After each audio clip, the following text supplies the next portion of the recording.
கடலூர் மாவட்டம் பண்ருட்டி வட்டாட்சியர் அலுவலகம் அருகே தமிழ்நாடு அரசு நியாய விலைக் கடை பணியாளர்கள் சங்கம் சார்பில் பொது விநியோக திட்டத்திற்கென தனித்துறை உருவாக்க வேண்டும், ஓய்வு பெற்ற நியாய விலைக் கடை பணியாளர்களுக்கு ஓய்வூதியம் வழங்க வேண்டும் என்பன உள்ளிட்ட 15 அம்ச கோரிக்கைகளை வலியுறுத்தி கண்டன ஆர்ப்பாட்டம் நடைபெற்றது.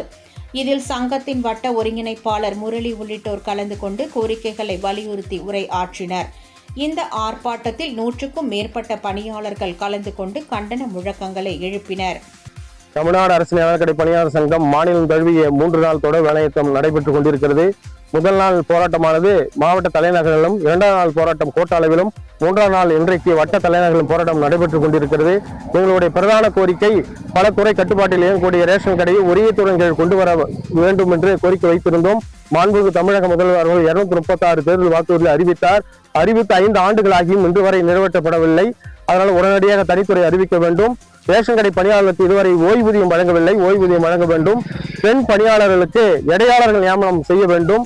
பிஎன்சி குடலில் உள்ள எடைத்தராசும் எங்களுடைய பியூஷ் கருவியும் இணைத்து பொருள் வழங்கினால் பொதுமக்களுக்கு எடை குறைவென்று பொருட்கள் வழங்குவதற்கு ஏதுவாக இருக்கும் என்ற கோரிக்கை இன்று வரை நிறைவேற்றப்படவில்லை. கடந்த 30 ஆண்டுகளாக இந்த கோரிக்கை வலியுறுத்தி போராடி வருகின்றோம். இதை தமிழக அரசு கவனத்தில் எடுத்துக்கொண்டு உடனடியாக கோரிக்கையை நிறைவேற்றுமாறு கேட்டுக்கொள்கிறோம்.